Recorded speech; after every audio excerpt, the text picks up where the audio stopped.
京东干了一件大事儿，枪口对准了美团。几天前，刘强东亲自下厨做了一个示范菜，表面上看是老板下厨的趣味桥段，金句频出啊，但是真正的目的印在他围裙上的4个字，早就在告诉我们了：七鲜小厨。这是京东最新推出的机器人炒菜加上外卖模式。先插播一条厨艺，由于本人厨艺是极烂的，所以有机会成为了炒菜机的资深用户。先炒一个宫保鸡丁给你看一下吧。关于机器人炒菜，是不是算有点发言权了呢？好，回到我们的主题，看上去它是要挑战餐饮行业的效率极限，实则是把枪口直指美团外卖的基本盘。可是问题来了，这门看似特别新鲜的生意，真的是颠覆吗？还是只是解决了一个伪问题呢？我搜了全网，目前来看，七鲜小厨要解决的痛点就是预制菜外卖。可是你有没有想过，为什么会出现预制菜外卖呢？答案不在厨房，而在外卖平台规则和市场的选择。平台不是做餐饮的，而是做餐饮入口的。用户原本是走街串巷去找饭吃的，现在变成了点开 App 找饭吃。入口一旦建立起来，就能够拦截用户的需求，形成天然的流量池。外卖品类是成千上万的，如果没有规则，用户就会选择特别困难。就像过去翻黄页，名字是一大堆，但是你根本不知道哪一家好，哪一家不好。于是平台就引入了统一的数字化规则，销量、评分、时间等等。根据这些指标，用户就能在最短的时间内做出决策。平台要保证用户每一次点单都是有类似的体验，才能够养成习惯嘛。平台把用户的评价和商家的流量也就绑在一起了。饭店是万万不敢有差评的呀。差评等于权重下降，等于流量减少；稳定的出餐，权重等于上升，又是等于获得更多的曝光。那不要忘了，还有一个更硬的指标，消费者愿意等待的时间。大多数人点外卖的心理阈值应该是在50分钟以内，超过这个时间就会焦虑、取消，甚至是转头别家。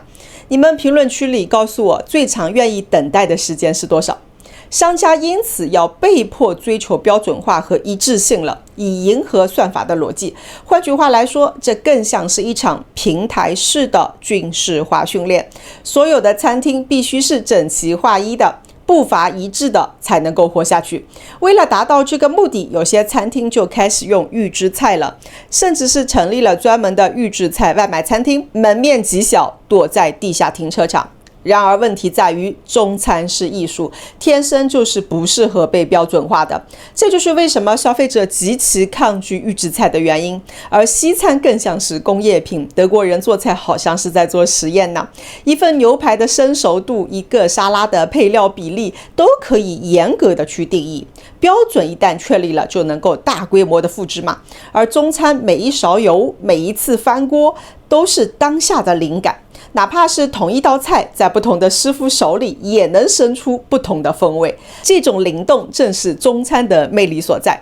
今天多一点点辣，明天少一点点盐，师傅心情的好坏，手腕的轻重，都是会写进味道里的。中餐的生命力也正在于此。但是这恰恰与平台要求的一致可控是背道而驰的。虽然预制菜解决了平台和商家的效率问题，却引发了消费者的信任危机。我花的钱到底是不是买了一份现炒的菜呢？京东的七鲜小厨恰恰是来解决这个痛点的。机器人翻锅起火，保证看得见的新鲜。那这么来看，这个商业模式好像是跑得通的呀。那如果是这样，我们的节目该结束了吧？但是我们是这么肤浅的一档节目吗？当然不是了。问个问题，你为什么点外卖？我问了 DeepSeek、豆包和元宝这个问题，消费者为什么要点外卖？这是他们3家的一个总结。有人说因为没有时间做饭，有人说是因为懒得洗碗，也有人说是为了犒劳自己。总结下来，外卖的动机无非就是几类：省时省力、懒得下厨、情绪慰藉、口味多样。那么问题来了，在这些动机之下，京东七鲜小厨能不能跑得通呢？如果我们来设计一张打分表呢？从效率来说，机器人炒菜是不需要休息的，不挑状态的，出菜速度是相对比较稳定的。比依赖人工的厨师更加可控，而且原材料京东是自己的供应链去控制的，我觉得这条是可以打5分的。第二条，从懒得下厨来说，点外卖的核心动机就是把买菜、切菜、洗碗这些麻烦就彻底外包掉了嘛。对于这一点，所有外卖的模式，无论是预制菜还是七鲜小厨，都其实是满足的。区别是在于七鲜小厨并没有比现在外卖更加去进一步，它只是换了一种谁来炒的方式。而与此同时，像盒马、民康汇之类的，可以买到净菜，前端就不用自己洗菜了，而且洗碗机的普及，后端也不用自己洗碗的呀。那我为什么不自己买一个机器人，天天在家给我做饭呢？在懒的赛道上，我觉得七鲜小厨并没有形成独特的优势，这里要打3颗星。从情绪慰藉来说，很多人点外卖不是为了填饱肚子，而是为了犒劳自己，安抚心情。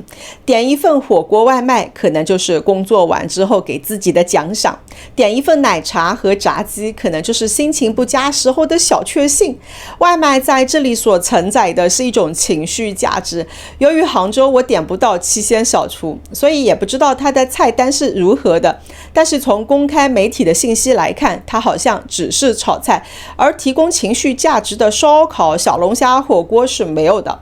所以我认为七鲜小厨能解决饱腹的问题，但是很难解决慰藉的问题，所以这里我打2颗星吧。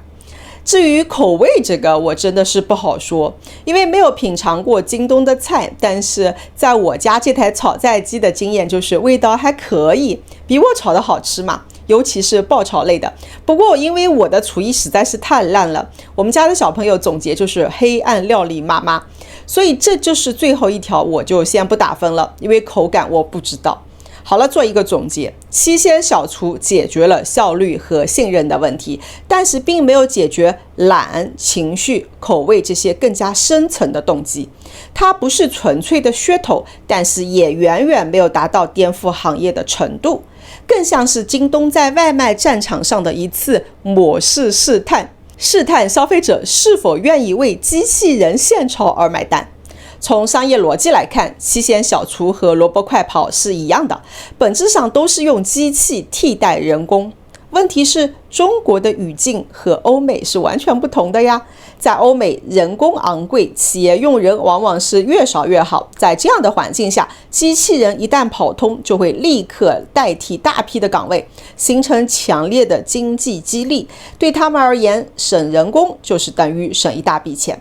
但是在中国，人工是相对便宜的，哪怕厨师加上外卖员的组合成本，也可能是低于一整套机器系统所带来的采购、维护、折旧等等成本。更加关键的是，在中国灵活用工广泛的是存在的，餐饮、快递、外卖员的替换成本是很低的。这么来看，七鲜小厨并没有触及到成本曲线的核心矛盾。